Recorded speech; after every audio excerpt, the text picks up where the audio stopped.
Yo, yo, yo, it's your boy Bess, and we want to take a moment to recognize something much bigger than football. October is Breast Cancer Awareness Month, and here at the Straight to the Point podcast, we want to stand with those that are fighting, celebrate the survivors, and also honor those that we've lost. While some of us, our favorite teams are struggling, some of us, our fantasy teams are struggling, let's always remember that some people are struggling with breast cancer. Football is a game of strength and resilience. Those values also shared by those fighting breast cancer every day. So whether you're rocking pink gear, supporting a loved one, or donating to life-saving research, let's stand together and let's fight breast cancer. I say I'm shooting shots straight to the point, just like the podcast. Other teams, they run into my shooters, cause we got that. I killed the game and left the court with no condolence. I'm still gonna shoot my shot, no matter how big the moment is. She ain't like when Bess get on that phone. Yeah. You watching from the TVs in your homes. Yeah. They feeling like and sub and leave a comment down below. Yeah.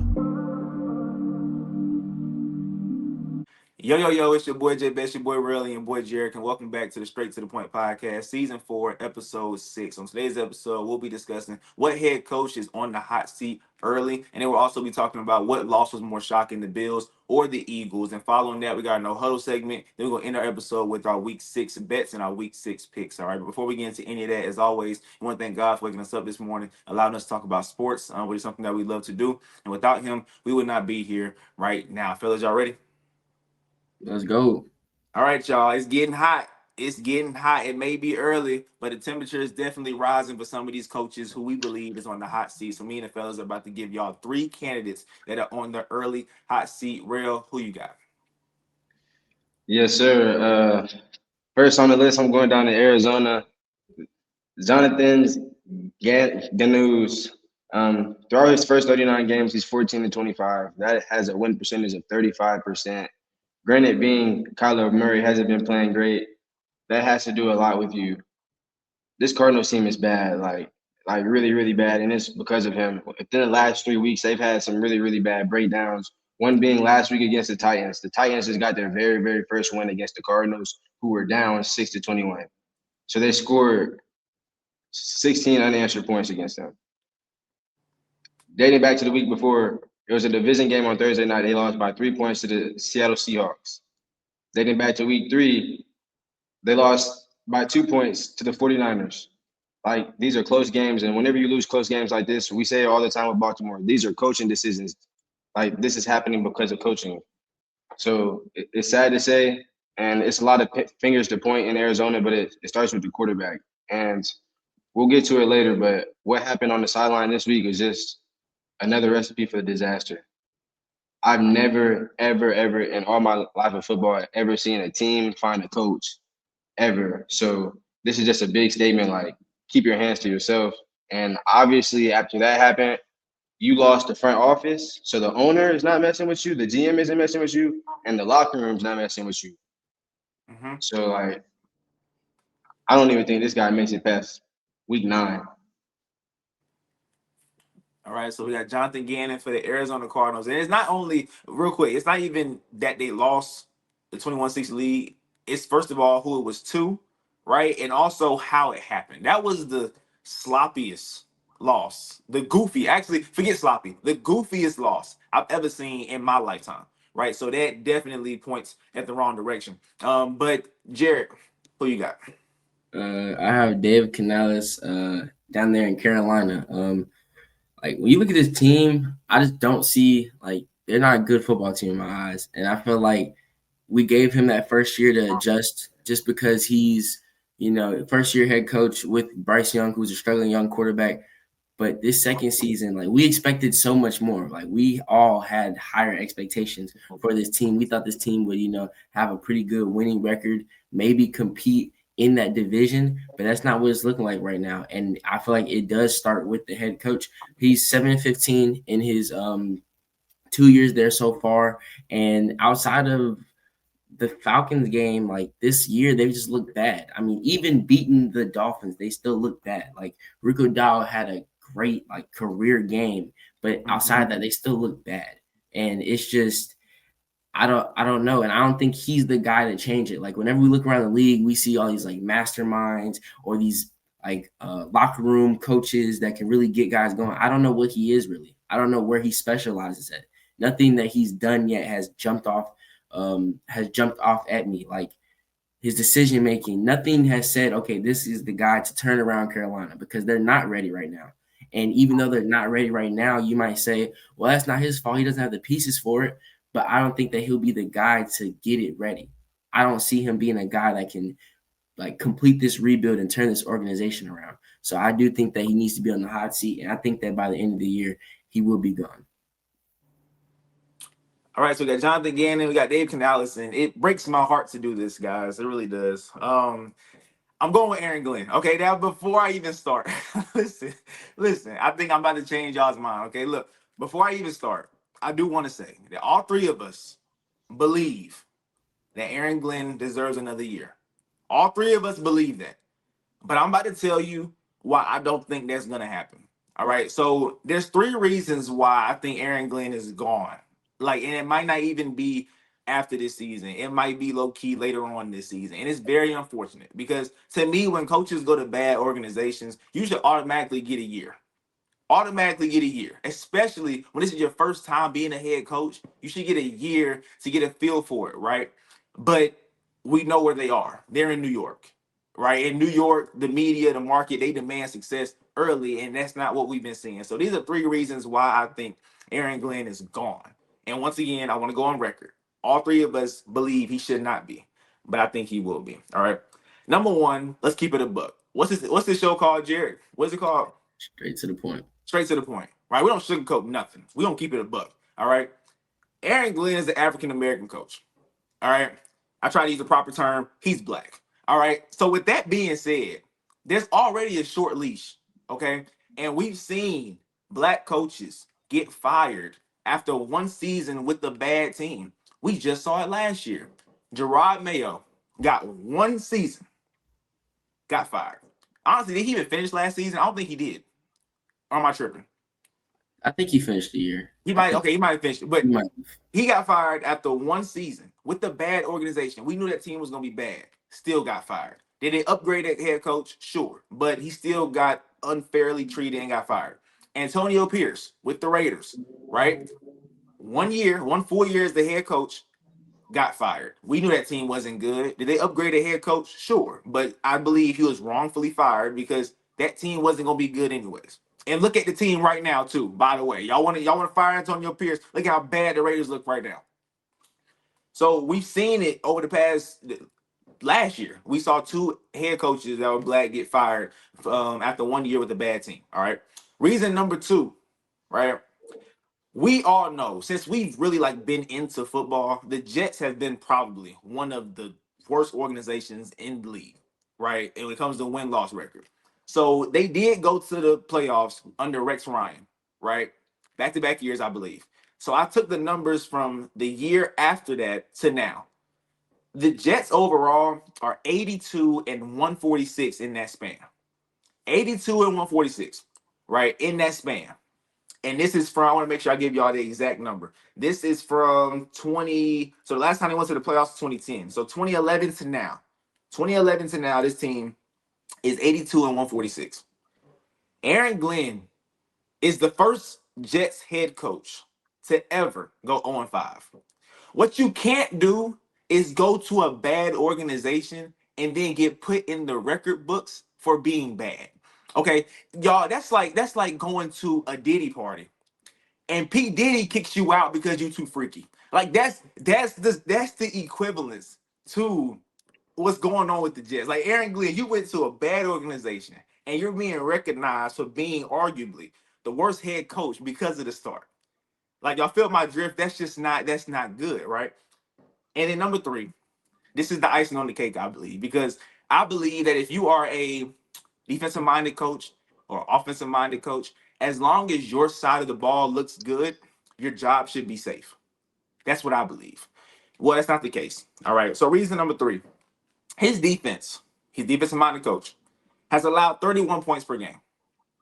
Teams are just scoring on this Jets defense. Mind you, we thought the Jets defense was the best side of the ball, which is why we thought the Jets would be at least respectable this year because Aaron Glenn brings a defensive personality to a defensive team, right? They also have no turnovers at all. None. Zero turnovers, right? NFL takeaways have been being tracked since 1933. In that span, the 2025 Jets are the first team without a single takeaway through 5 games. And you're a defensive-minded coach. And there's no takeaways. Like, and then just to piggyback off of the points allowed per game, in 3 games out of 5, he's allowed 30 plus. Like, there's nothing pointing at, okay, Aaron Glenn, we got to bring you back. Nothing, right? He's black, for one. Keep it a buck. Number 2, you went 0-5. First head coach to go 0-5 with the losing organization. And then number 3, you're a defensive coach, but your defense is allowing 31 points per game, and your defense does not have a takeaway, right? So I think with those 3 reasons, I think he's gone. And low-key, I don't think he's going to last throughout the rest of the year. Once again, all 3 of us believe he deserves another chance. But we know how the NFL works. We know how this business is ran. And if you are a minority and you don't get the job done early, or you don't at least show me promise early, you're gone. I believe you're gone. So I think Yeah, he's a bad. You said what? He's a yeah, like, he's gone. Like didn't Todd Bowles, wasn't he doesn't he have the last winning record in New York and still got fired? I have it pulled up right now. Todd Bowles, his last year there. Okay, no. So Todd Bowles went 10-6 his first year there. Yeah. But then after that, every year was a losing record. But how many years did he coach there? Just 4. 4 years. Like, we all know his team is bad. Like, we even on this podcast, we can realize when a coach has a bad team and there's not much they can do. Like, we have to understand that. So Rell, after hearing those, because Rell, we've had this conversation behind closed doors about Aaron Glenn. After hearing those 3 reasons, do you still believe he deserves another year? Yes or no? As you said, in this sports market, in this market that is so desperate for wins now, I don't think so, especially after the way you just explained it. And what is this podcast called? Straight to the point. It's a point. And that's what you did, and you kept it 100. So it's so sad to say, because we thought this team would be, like you said, respectable, at least decent in the AFC with Aaron Glenn. None of us seen this team being 0-5. So it's really disappointing, but yeah, man, maybe he's just a defensive coach, and that's okay. Well, we've seen that in the NFL. Yeah, these Spags. Yep, good old Spags. Yep, some coaches just meant to be coordinators. Like, it is what it is. Now we thought that Todd Bowles should have just been a coordinator, but we see him as a head coach with the Bucs. They've been in the playoffs every single year since he's been there, right? So I mean, maybe Aaron Glenn will get a second chance eventually, and he can change the narrative. But as of right now, it's just not looking good. All right, but let's move on. Wait, go ahead. What you guys say? I don't even want to argue with you, but the Bucs have been 10-7, 9-8 going to the playoffs in the worst division. But okay, like, Todd Bowles ain't nothing for real. That's okay. Okay, that's a good argument. The division they're in, that's a good argument. But I think one thing about Todd Bowles is, and I be hearing like rumblings about, oh, it's time for him to go, time for him to go. I don't think we've ever looked at that Bucs team and said they're going to the Super Bowl, or they should be in a conference championship at least. We have, right? So if you're a coach consistently getting your team to the playoffs, and we don't view you as a Super Bowl team, as long as you get into the playoffs, why am I firing you? It's not like you're holding your team back. We've never thought that Bucs team was a Super Bowl team since Brady left, right? So I feel like as long as you're not underperforming with a team, then I feel like your job should be safe. And that's why I think Todd Bowles should still keep his job, because he keeps his team in the mix. Now, like you said, it is a weak division, no doubt about it. Not get it twisted. I agree with that 100%. But like I said, we've never viewed this team as Super Bowl contenders. And as long as they can get into the playoffs, I don't see why, until their roster says Super Bowl. Like right now, some people can make an argument the Bucs should be in the Super Bowl conversation. You can make an argument, right? So you can make the argument. Because they're probably, to me, one of the top 4 teams in the NFC. I think it's the Eagles, Rams, Bucs, and then the Packers. That's how I see it right now, right? So this could be the year where they say, oh, well, we couldn't get there, couldn't get the job done. pack your bags. It could be, unfortunately, but I think his job is secure. All right, but let's move on, y'all, to the next topic. Two teams that were undefeated going into this past weekend took a L. All right, so there is no more undefeated teams in the NFL. I believe that we this is the first time since 2014 that there hasn't been an undefeated team going into week 6. All right, so that is actually some shocking news. All right, but we're gonna answer this question: who had the more shocking loss, the Bills or the Eagles? Where you're up? Time out. Hold on. Wait, y'all.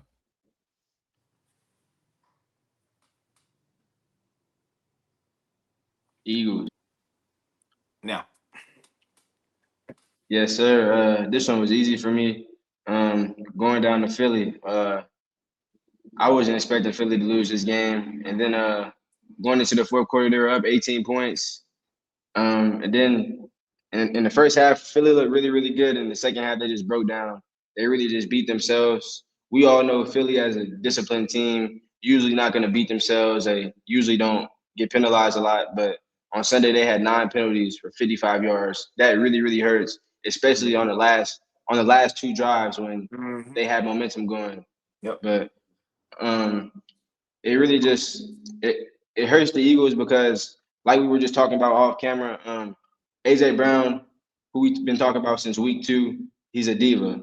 He's a diva. He wants the ball, and in the fourth quarter, the biggest quarter when they need you the most, you stop running on a go route, which would have been an easy touchdown. So it would have been a guaranteed win for you guys. So this was definitely a more shocking loss for the Eagles because before this game, we were saying the Broncos weren't that good, but now the Eagles got to the Jalen Hurts 6 times, and we all respect Philly as the best offensive line in the league. So this Denver defense is just as scary as it was last week. I mean, just as it was last year. But yeah, nobody was expecting Philly to lose this game. I for sure wasn't, especially the way they lost. Like I thought in the fourth quarter they had it wrapped up. Got you. Jared, Bills or Eagles? Who had the more shocking loss? I'm gonna go with the Eagles as well, and it's just because I'm gonna be honest with you. Although we've said that they're the best team in football, and some of us might still believe that, even with this loss, like as the seasons progressed, they've looked like, I don't want to say weaker, but that's kind of what they look like. The Eagles' whole motto is we're going to take care of the football, we're going to run the football, and we're going to control the clock. They haven't been doing that. They lost the time of possession this week by 9 minutes. 9 minutes. Normally, they're winning time of possession by 5+ minutes every single week because they control the game. They're not controlling the game. Last week, they lost the time of possession. Although they won last week, they lost the time of possession by like 3 minutes. And then the week before that against the Rams, they only won time of possession by like 3 minutes. So they're starting to lose like control of the game. And that's why these games are looking close. Like normally, an Eagles game, you watch it and it might be low scoring at some point. It might be like close, but because the way the game looks, like a lot of the Eagles games, the score doesn't always tell the story. The Eagles always put on these dominating performances because they always control the ball, control the time possession. They run the ball a lot, they score, and then their defense does a great job at holding the other team and minimizing their impact on offense. That hasn't been the case so far. It hasn't been the case at all. And then for you to give up 18 unanswered points in the fourth quarter, that's bad. Like that has to be fixed. And I understand that, like you said, AJ Brown stopped running, but that you have to be able to score. Like you really do. And for us to consider them to be a team that's going to go back to the Super Bowl, a loss like this, I'm not gonna say they should have had a perfect season, but it's just the way you lost, losing by 18 unanswered points. And being quite frankly honest, this defense, they need to step it up a little bit, honestly. They kind of do. They gave up 25 points to the Buccaneers, 26 points to the Rams.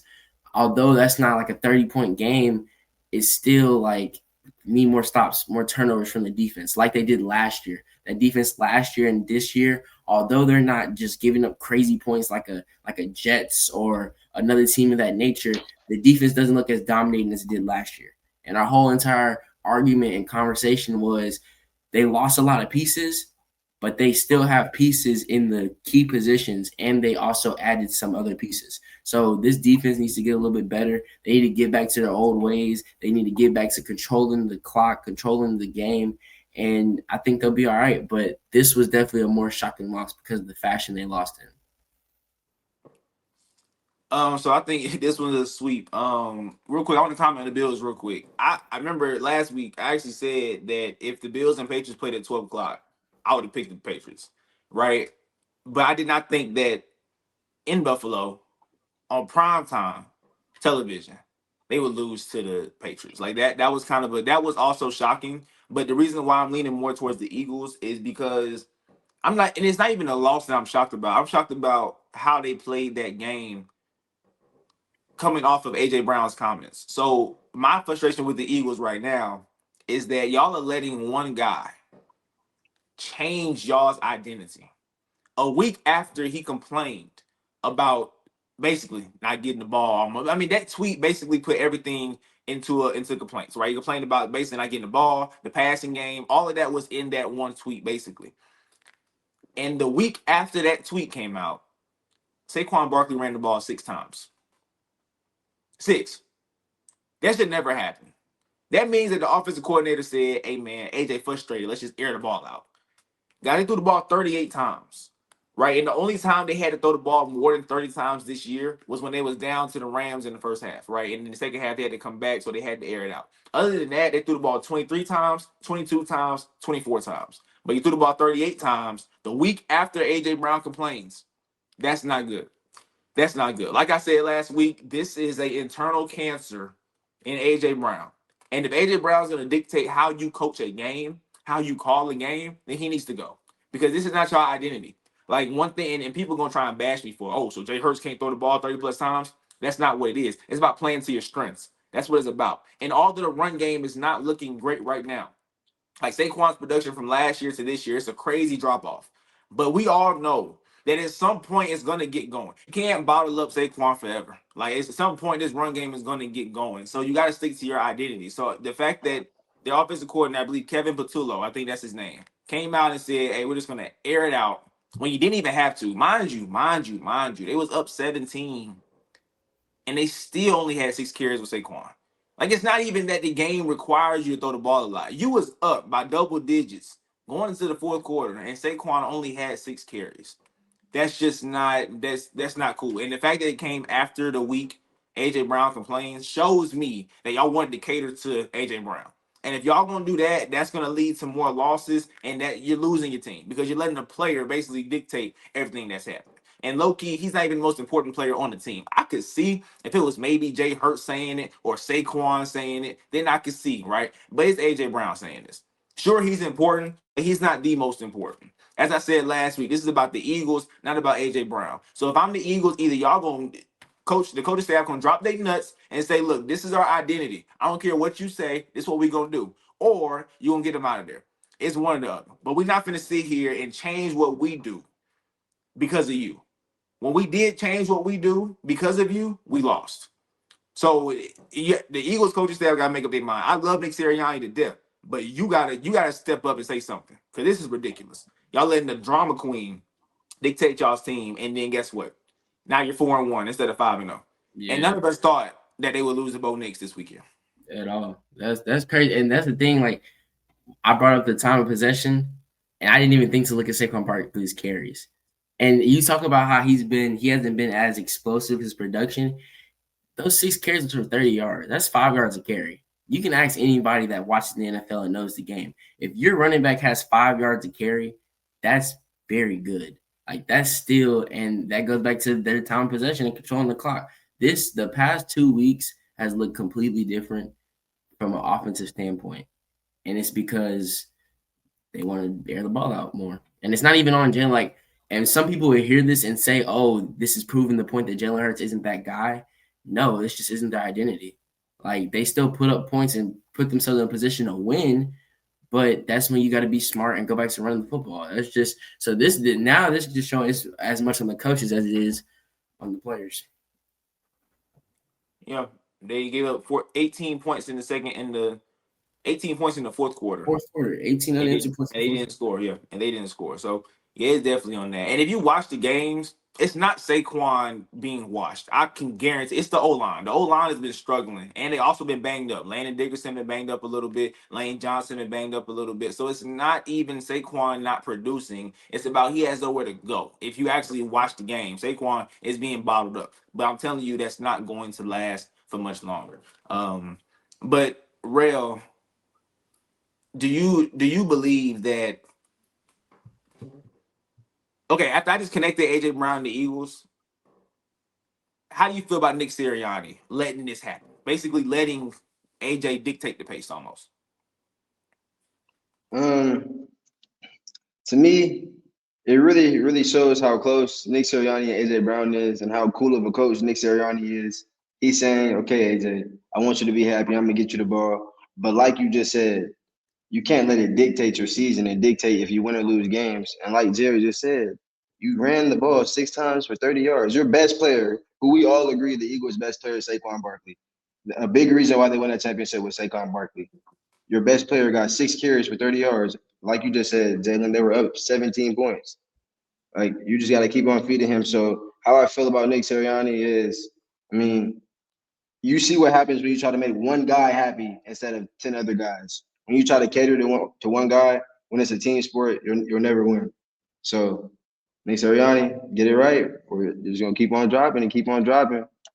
But in all seriousness, I think they'll get back to it tomorrow. Yeah, they're gonna be just fine. I think that last year they started off. They're still 4-1. Like we're sitting there talking about they're on a losing streak or something like that. Last year they started off a little funny, and then they turned it around, won that long win streak. So people that are panicking about the Eagles, just know this is their first loss in like a year. So let's pipe down a little bit. Let's calm down. They're gonna be just fine. All right. But let's move on to our next segment, which is going to be No Huddle. All right, where we quickly talk about different topics that we don't think deserve the full segment, so we put them all together in our No Huddle segment. All right. So first up, breaking news a couple days ago: the Bengals trade for Joe Flacco. All right, and he will be starting versus the Packers this upcoming weekend. So it's not even a hey, get used to the team. It's just hey, trading for you, get in there, go make something happen. All right. So Rell, how do you feel about this move?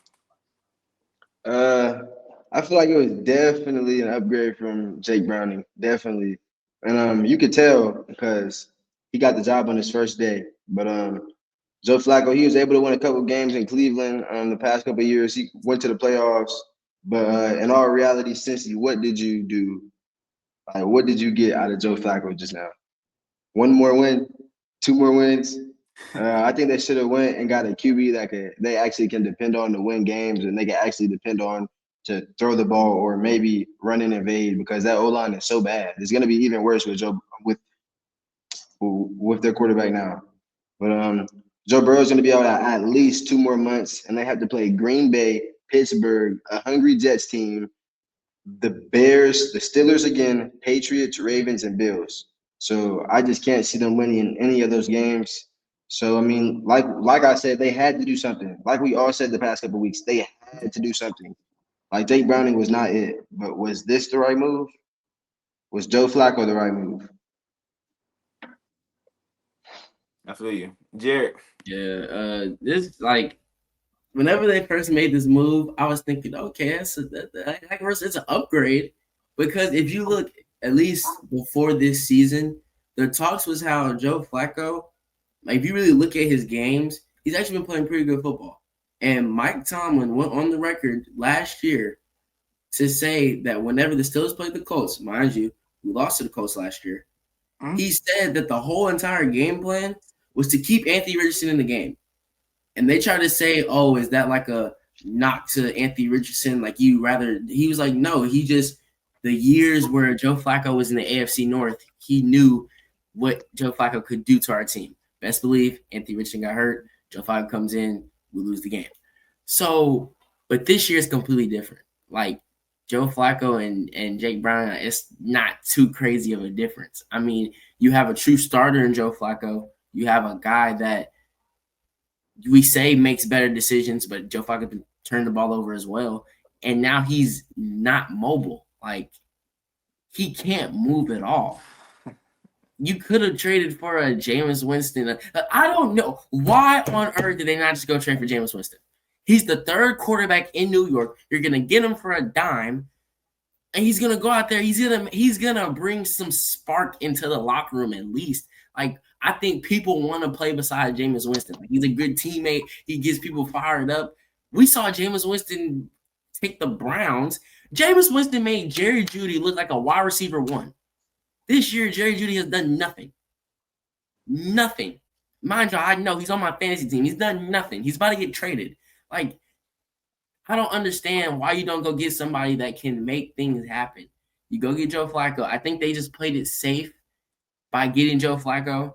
But I'm not gonna lie. It's a slight upgrade. It's almost a lateral move. Like Rose said, the teams you have coming up, you're not going to win these games. So Joe Burrow is not going to come back this season. So it's just, yeah, I don't know. I mean, they play the Packers. He beat the Packers earlier this year, but I don't know. It is what it is. Hey. Thank you, Cincy. I appreciate it. That's 2 wins. Thank you. Yeah, you're right. Look, I think I've been on the record to say this, that the Bengals have one of the worst organizations in football because of how they have dealt with Joe Burrow in terms of giving him a line, et cetera, et cetera. This move just added to the receipt, added to the tab, right? Because you put a immobile QB behind the O line that got Joe Burrow hurt. Like, and a big part of Jake Browning's, I think, struggling is he doesn't believe he has time.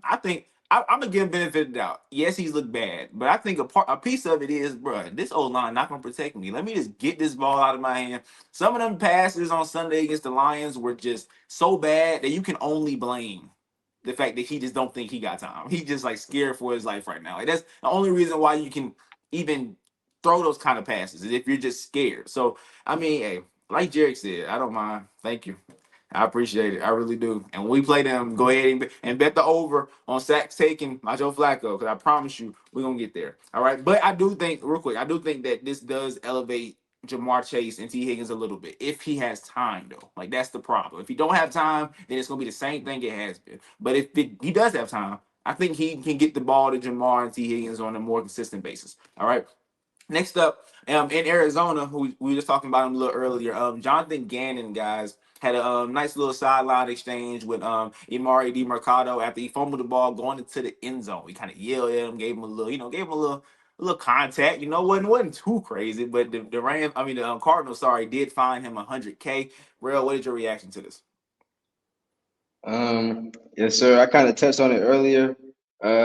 Just unacceptable. And in all my years of football, I'm 22 years old. I've never seen a head coach ever get physical with a player on the sideline as to like he just almost kind of just tried to slap him. Like, granted, I know you're mad. I know you're pissed off. I talked about it earlier. You started off the season 2-0. You had something brewing. You had something going. You dropped the next 3 games by a total of 5 points. I know you're mad. I know, but you just can't do that. And like I said earlier, they fined him $100,000. The team fined him $100,000, not the NFL, the team. And I never seen the team find a coach. So that just shows that like the front office isn't with you and the locker room isn't with you, and that's the worst thing you could have. And then it's just one more thing on the Cardinals I want to touch on. You could tell that he's lost the locker room because, granted, I don't know how Kyler Murray acted the past 3 years before he got there, but they're 14-25 since he's been there. And other QBs in the league, whenever they make a bad play or they make a dumb decision, they go to the sideline and they're quick to grab the tablet and go see film and go see what they did. Kyler Murray made so many bad plays in this game, and then he just comes to the sideline touting, doesn't grab no tablet, just slams his helmet on the bench. So like you could just tell the locker room isn't there. You could just tell his guys aren't with him, and he's out of there. I think he'll be the first coach fired this season for sure, especially after those collapse. For sure. Everybody, we need to all tighten up. And the organization of Arizona respectfully needs to drop their nuts. Okay? Because this is the type of thing that I would want to see out of my. You know how many times every season, and it happens more so in college, But you know how many times every season we see somebody drop the ball before they cross the end zone? What are you doing? That makes no sense whatsoever. Like, why? How? How can that happen? I'm getting tired of seeing it happen. That makes no sense. Mind you, this play might have cost this man his job because this play might change the whole entire season around. We talk about Baltimore and that week 1 loss and how it changed everything. They're 1-4 since. This bad loss to a bad Tennessee Titans team. This is Cam Ward's first win. Y'all see how he got the win? An interception that turned into a touchdown. What are we like? It just looked bad, and I don't think this team's going to recover from this. I think there's going to go downhill from this point, and it's going to get this man fired. And it's all going to stem from the fact that you didn't just get your butt in the end zone. Then you can do whatever. You can celebrate, throw the ball in the sky. I don't boot it. I don't care. You get paid. This man is making $1 million. That running back is making $1 million this year to go score touchdowns, to take care of the football. And you drop it before you get in the end zone, costing potentially this man his job. So yes, the crash out, the reaction was warranted. It really was. I don't think it was over the top. I don't. And if the league didn't find him, that means Arizona is just a weak organization. They need to drop their nuts because clearly the league had no problem with it. We know the league is quick to find somebody. They find somebody over the color socks you're wearing. So I know they would fire somebody over getting physical with the player on the sideline if they deemed it necessary. But Arizona said, no, league, we're going to take care of it ourselves. They're weak. This man's going to be jobless. And it's all because of that play right there. So I think everybody's overreacting. That was 100% warranted. And the man did his job. Take care of the football and score next time. So I agree with everything you said. I still don't think that in any way, shape, form, or fashion we can allow coaches to put their hands on players. Now granted, it wasn't crazy. Not like he winded up and just punched them in the face and nothing like that, right? But it was a little more than than was necessary. But as you said, now two things can be true. Did he do a little too much? Yes. But was it warranted? Yeah. I think he understands that his job is slipping through his hands as we speak, right? So it's like a frustration that came out of him. And you was the one to ignite it because you made the dumbest play today. But that play could have sealed the game. The game was over. It would have been 28-6, right? Game would have been done. But you literally gave the Titans life. And then, as I said earlier, that loss was just goofy all around. Like, to me, it's not even just him that should lose his job. The whole entire team, like, they should have a whole new 22 starters. Because that was just bad. Like you said, how do you get a pick? Nobody even forced the fumble. You fell down and lost the ball. Then Tweedledee and Tweedledum couldn't pick the ball up. They ran into each other trying to pick the ball up. Ball rolls into the end zone, and the Titans land on it. Like, that is honestly the most embarrassing play I've ever seen in my life for the NFL. That's worse than when Mark Sanchez ran to his center's butt. Yes, it is. No. Yeah, I'm sorry. A butt fumble. Dog, you fumbled. Nobody touched you. And then your teammates couldn't get on the ball.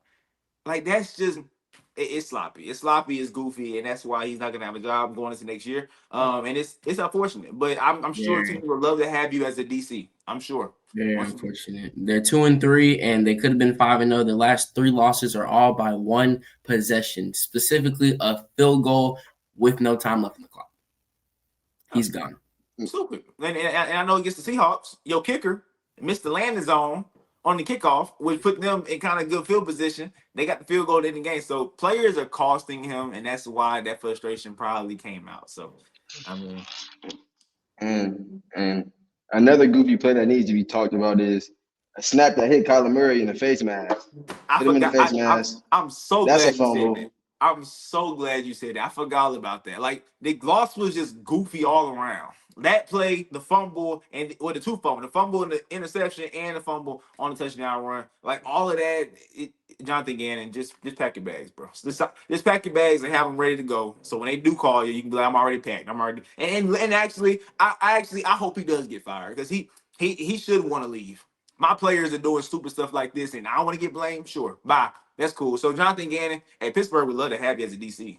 We would love to have you. Please. Sure would. Please be Man, our defensive please. coordinator.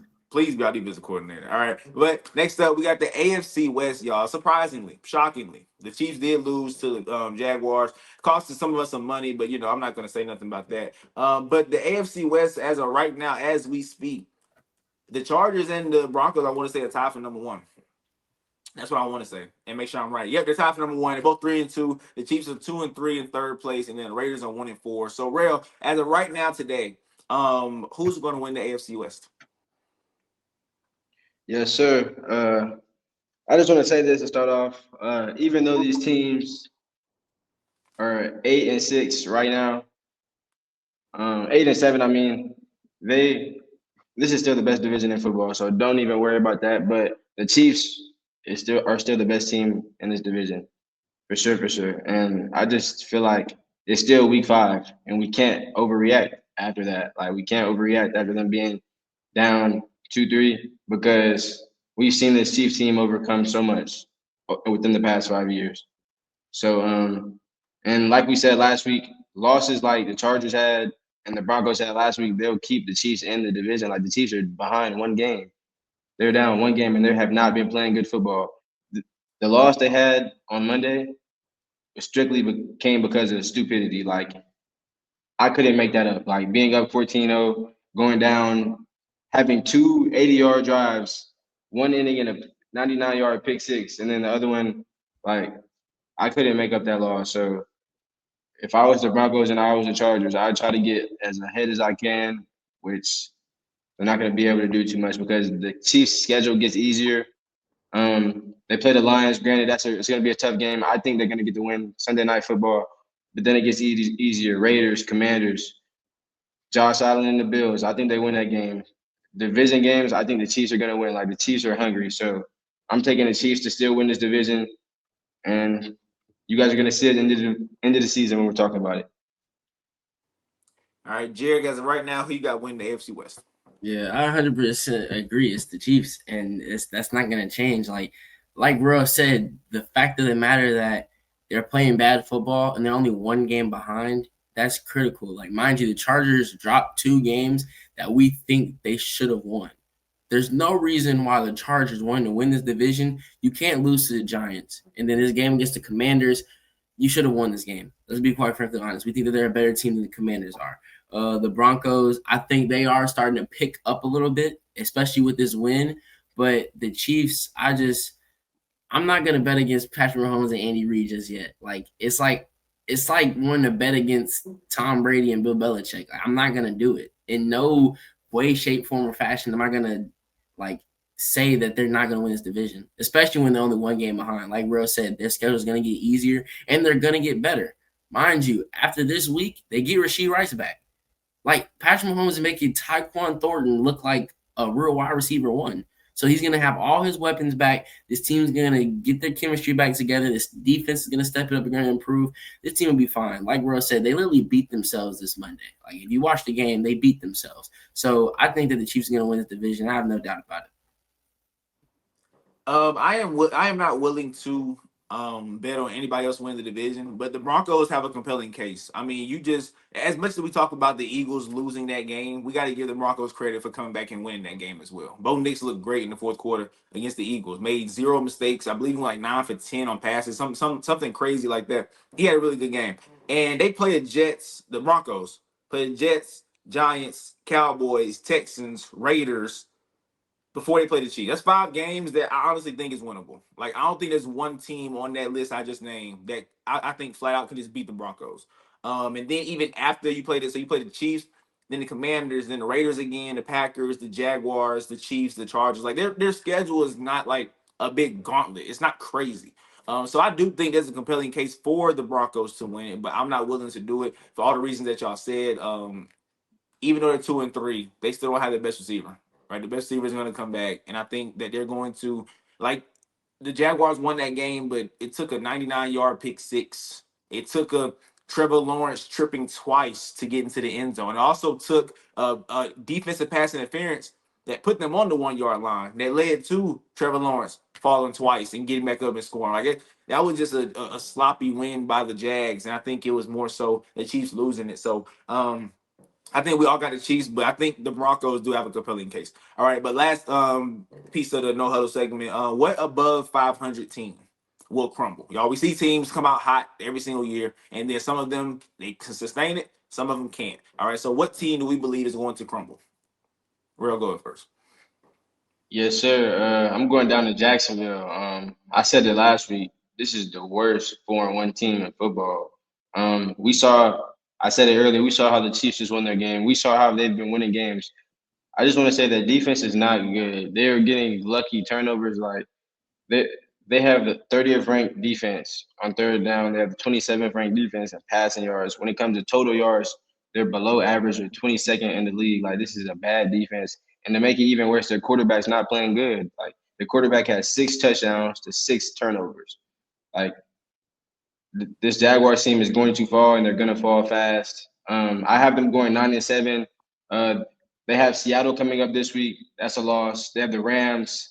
Then they still have to play the Texans, Chargers, Colts, Broncos, Colts. Like they have some really hard games. And I just also want to say Trevor Lawrence is not good and he's just gonna fold. He's just gonna continue to crumble. And Travis Hunter, he's starting to play really good football, but I just don't think they're utilizing him enough. I think they got to get him on the field more because whenever they do get him on the field, he makes plays. But I just don't think they have the quarterback play to go get it done. And then that defense is also not good enough. So I'm definitely taking this team to crumble. I don't even have them winning the division, even though they're 4-1 right now. I have them crumbling, going 9-7.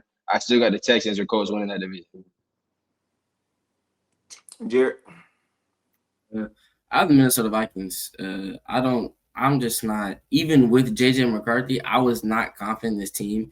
And we can make the argument that Carson Wentz is an upgrade. I'm still not confident in this team. I'm not confident in them to do like any real damage at least. Their 2-win, my fault. Their 3 wins on the season come from playing a bad Browns team, a terrible Bengals team, and then the first week against the Bears where that game was just like, I feel like the Bears beat themselves in that situation as well. Like they have no real credible win in my eyes. And I just think that, like I said, even with JJ McCarthy, like whoever you want the real quarterback to be, I just don't think that their quarterback is good enough for them to win their tough games. Mind y'all, they still have to play the Bears one more time. We all think that the Bears, coming off of the momentum going into the bye week and coming off the bye week, we think the Bears are going to be a real scary team in the future. They still have to play the Packers twice. They have to play the Lions twice. They have a team like the Eagles that they have to play, the Seahawks. Like they have a tough schedule, and they don't have the team nor the quarterback to get the job done. So I do think that Minnesota is going to fall off, and it's going to be okay. Like it's okay. Hopefully, JJ, he comes back. He can play some more games to get better and develop, and then look at it again next year. But this season right here is going to go downhill. It's going to go downhill fast. I agree with both of y'all. I'm gonna go with the Seahawks. I'm gonna stick to my take from the beginning of the season. I did not think this team was gonna be good, and through 5 weeks, yes, they have looked impressive at times. Like this past week against the Bucks, it was a pretty good game. I watched that game from start to finish. It was a pretty good game. Sam Darnold is top 10 in both yards, touchdowns, and QBR. I don't think that's sustainable. I just don't think it is. And mind you, in 3 of their wins, they beat the Saints, who we all know it's not really nothing to flex about. They beat the Steelers. Muff kickoff is what I saw change that game around. And then you also beat the Cardinals, who, once again, bad kickoff, led to good field position. You got the field goal, the walk-off field goal. You blew like a 20-6 lead in the fourth quarter, something like that. So I mean, yes, they played good against the Bucks. It was a mistake. I mean, the ball hit the helmet. I thought, and in real time, you can ask Jared. I said that's the Sam Darnold I know. 'Cause I thought he just threw a flat out Stevie. I thought he threw it straight to the defender, but it did hit the helmet of one of his I think the D lineman. It hit the helmet of the D lineman. Hit the D It lineman. ended up being the interception. So I just don't think Sam Darnold can play at this level. I just don't think for the rest of the year. And their defense, this great defense, gave up 30+ points against the Bucks. Like I do not see this being sustainable. That's my only argument for the Seahawks. So far, they've looked good, right? But I just think moving forward, there's going to be a crumble. And if it doesn't happen in the regular season, we all know come that first round of playoffs, what Sam Darnold did last year. We all know what happened. And I can see that happening again this year if it doesn't happen in the regular season. Yo, they feeling like in 7, leave a comment down below.